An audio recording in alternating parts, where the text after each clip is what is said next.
بھائیو، آپ جانتے ہیں حضرت عبداللہ ابن مبارک رحمۃ اللہ علیہ کو، عبداللہ ابن مبارک رحمۃ اللہ علیہ سن 181 ہجری میں ان کا انتقال ہوا۔ امت کے جلیل القدر عالم ہیں، اور ایسے عالم ہیں کہ ان کے بارے میں اہل علم نے لکھا ہے کہ جمعت فیہ خصال الخیر کلھا، کہ خیر کی جتنی نیکی کام ہو سکتے تھے ساری خوبیاں اللہ تعالیٰ نے اس بندے کے اندر اکٹھا کر دی تھی۔ وہ جہاد بھی کرتے تھے، وہ استاذ بھی تھے، محدث بھی تھے، فقیہ بھی تھے، وہ آپ دیکھتے جائیں خیر، عبادت گزار، زاہد آدمی، آپ جو خوبی دیکھنا چاہیں، جمعت فیہ خصال الخیر کل، تمام خوبیاں ان کے اندر اکٹھا کر دی گئی تھیں۔ یہ عبداللہ ابن مبارک رحمۃ اللہ علیہ، ان کے والد مبارک، ان کی زندگی کا واقعہ لوگوں نے نقل کیا، ان کی سوانح لکھنے والوں نے نقل کیا، کہا کہ حضرت مبارک رحمۃ اللہ علیہ ایک غریب آدمی تھے، ایک کسان کے پاس ایک انار کے باغیچے میں کام کیا کرتے تھے۔ اسی حالت میں انار کے باغیچے میں اس کا مالک ایک مدت کے بعد آیا تو اس نے مبارک رحمۃ اللہ علیہ سے کہا کہ جاؤ میرے باغ سے کچھ میٹھے انار توڑ کے لاؤ۔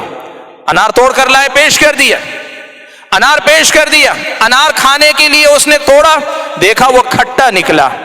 کہا کہ یہ کیا، یہ تو کھٹا نکلا، جاؤ دوسرا انار لے کے آؤ، میٹھا لے کر آنا۔ وہ گئے، دوبارہ جا کر درخت سے لے کر آئے، انار دوبارہ کھٹا نکلا۔ وہ مالک غصہ ہوا، کہنے لگا مبارک رحمۃ اللہ علیہ سے، کہنے لگا تم اتنے سال سے اس باغیچے میں کام کرتے ہو، تمہیں آج تک یہ نہیں پتا کہ اس باغیچے میں کون سا انار میٹھا ہے، کون سا انار کھٹا ہے؟ ڈانٹنے ڈپٹنے لگا۔ انہوں نے بڑے ادب سے کہا کہ مالک، معاملہ یہ ہے کہ میں نے آپ کے پاس نوکری،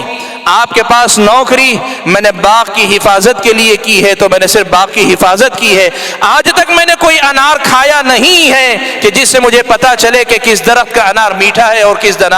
درخت کا انار کھٹا ہے۔ اس کو تعجب ہوا،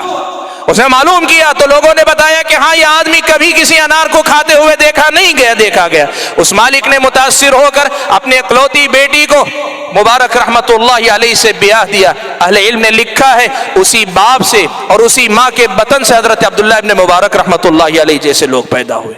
حلال لقمہ آپ کے اولاد کی توفیق کا سبب بنے گی، آپ کے اولاد کے اندر خیر و برکت لانے کا سبب بنے گی۔ آپ نے امام بخاری رحمت اللہ علیہ کا نام سنا ہے، امام بخاری رحمت اللہ علیہ کی زندگی آپ نے پڑھی ہے، آپ نے سنی ہے۔ امام بخاری رحمت اللہ علیہ کے والد اسماعیل، اس لیے کہ محمد بن اسماعیل ہیں، اسماعیل جن کی کنیت ابو الحسن تھی، ان کے انتقال کا وقت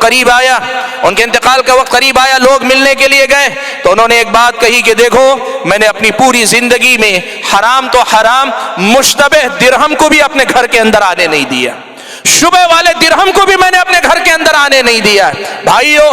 باپ جب کمائی کے سلسلے میں اتنی احتیاط کرتا ہے تب گھر میں جا کر ایسی اولاد پنپتی ہے، پروان چڑھتی ہے، ایسی اولاد جنم لیتی ہے۔ میرے بھائیو، جو پیغام مجھے دینا ہے وہ بس یہی ہے کہ حلال لقمے کی اہمیت کو پہچانو، محنت کی کھاؤ، روزی روٹی محنت کی کھاؤ، محنت کی کمائی کھاؤ، ناجائز لقمے کی طرف سے ذرا برابر بھی غفلت نہ برتو، اپنے آپ کو ناجائز لقمے سے بچاؤ، حلال روزی روٹی کماؤ۔ سبسکرائب کیجئے ہمارے چینل اور دبائیے بیل کا آئیکن تاکہ آپ کو ریگولر نوٹیفیکیشن اپڈیٹس مل سکے۔